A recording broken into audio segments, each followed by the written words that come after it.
Praise God. Praise the Most High God. Welcome to Baraka Testimony. We have an amazing woman of God, an amazing entrepreneur, an amazing fashion designer, someone who is known in Kenya, in Africa, around the world for her excellent work, for her awesome, amazing designs, things that you wouldn't imagine, but she brings it out and she does it with such grace. Please help me welcome Miss Sally Karago. Karibu sana, Sally. Thank you, Sushi. It's so great to have you, and I'm honored to sit here with you and just listen to your journey, listen to your story. Yes. And before we go on, maybe you can just tell our viewers, who is Sally?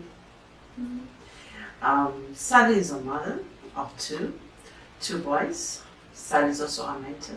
Sally is also a wife to Joseph Karago. And Sally is a woman who loves God Amen. and fears God. Amen. Yes.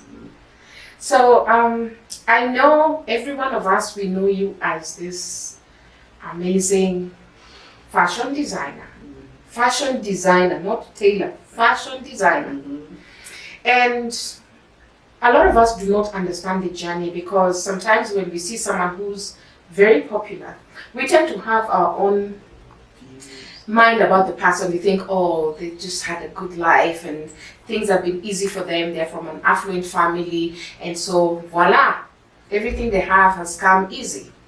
Tell us your story. What's Oh your my journey? goodness, Sushi. Mm-hmm. I mean, like, I know a lot of people may think that way about me, because actually this is the first time I may say that I'm speaking about my background, where I've come from, where I grew up, Okay. the kind of life I lived, and that Right. kind of thing. Mm-hmm. As a young child, my dad was a salesman, and he traveled around, a lot around the country, and he used to do sales for medicine, any type of sales, whatever brought money on the table. Yeah. So we lived in Kisumu, we lived in Nakuru, we lived across most of the cities in Kenya. Okay. But eventually we ended up living in Kangemi. Okay. Yeah, it is in Kangemi. We lived in like a cottage house, and it was okay. It was fine. I mean, we didn't know much. Yeah. Yeah. We actually came to live in Nairobi in 1972. Oh wow. Yes. Because before that we were always around Kenya, Mm-hmm. in different places. Yeah. So anyway, so it is in Kangemi that's where I actually got that passion of fashion. At that time I used to knit, I used to do small little things, dolly clothes and everything. Right. But I discovered that one of my neighbors was a fashion designer. Yeah. At that time, At that 1972. No, not in 72. Okay. That would have been in maybe about 79 there. Okay. Or 80. Okay. Yeah. So I used to follow her. I was a young girl, and I used to sit around her, and I used to admire everything that she did. Right. From her fashion illustration, pattern cutting, Mm-hmm. to making her own clothes. I mean, that blew my mind. And I knew this is what I want to do. Whatever it is that she's doing, Mm-hmm. that is what I want to do. Oh, So anyway, so I spoke to my dad about it, and my mom. My dad was a bit hesitant about it. But anyway, like I say, that hesitant of his, I pushed. I was scared of my dad. In those days, we were all scared of others. All Most of of our us. families were Yes. scared of dads. Yes. Yeah. And to tell your dad you want to become a fashion designer, the first thing he told me was a tailor. I told him no, a fashion designer.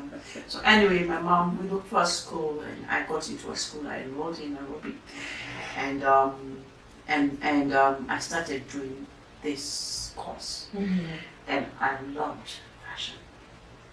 And then from there, after all that, I did go to Europe to study, Mm-hmm. and then I came back, and then now is to start the business. Yes. Yeah. Okay. Now, my testimony is how this whole business came together. Mm. I started in Fungano Street, down at Cafe de Paris, if people know where it is. Cafe de Paris. Yes, I remember Cafe de that. Paris, yeah. On Fangano Street. Fungano Street. Wow.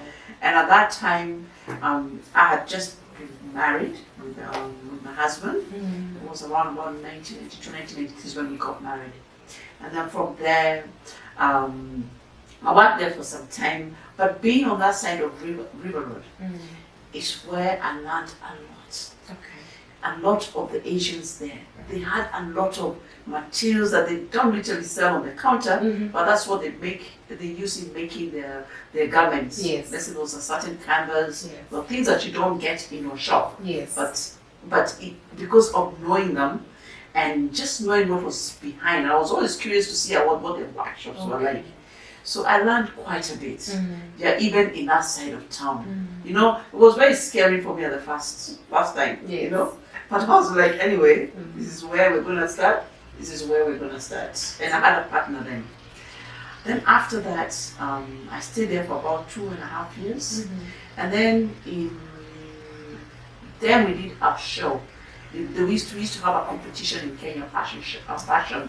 It was called the Smirnoff Show, and I took the first prize on the professional category. Wow. And I made this outfit using the porcupine quills, and I tell you, it was all over the papers.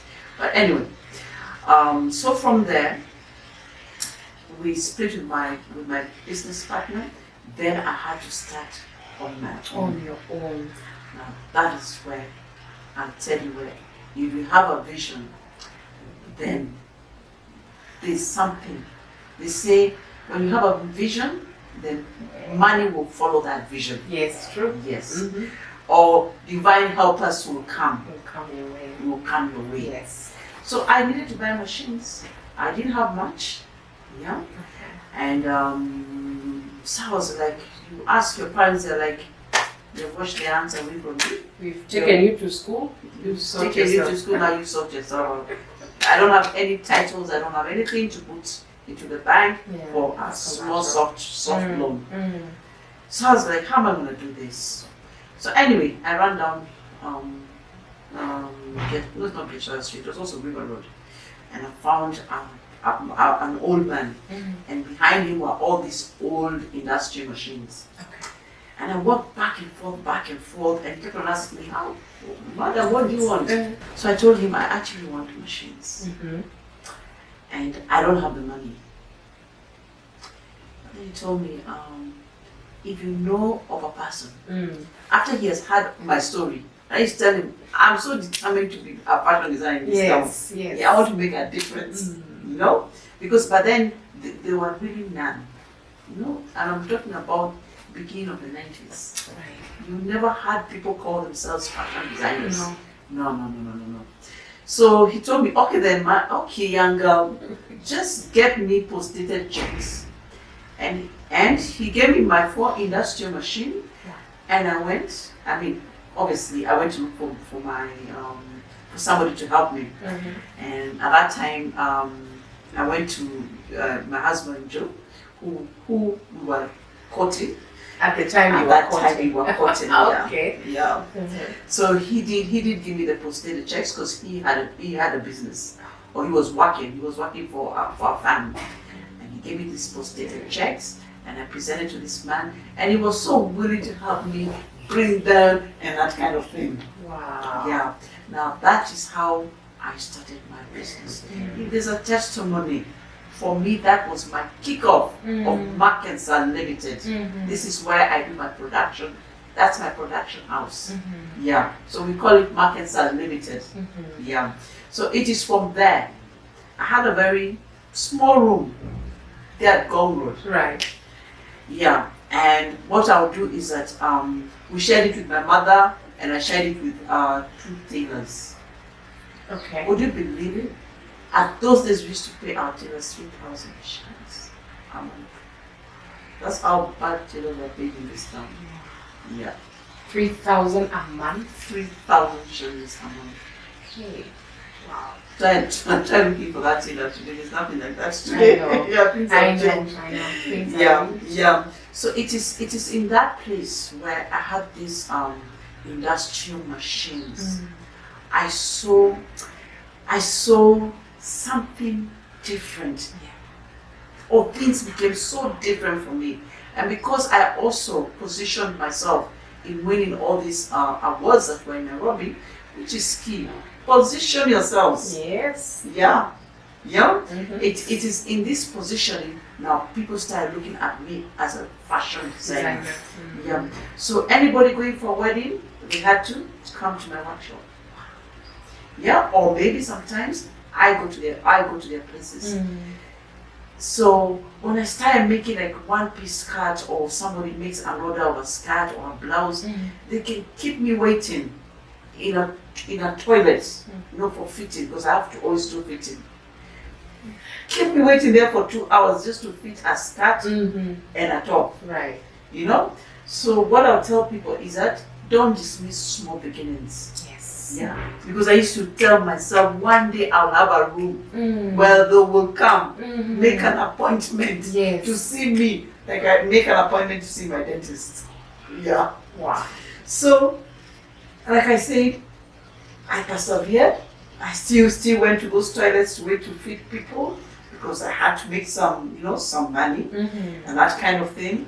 And in years, when I look back, if I didn't go through that process, if I was not in River Road, I would never have known that there was a side in this town that sells fabrics. That's true. Yes, I understood fabrics, I understood the textures, the feel of fabrics. So I had been taught when I was in school, but being in Europe and here is two different things. Very. Yeah, Very.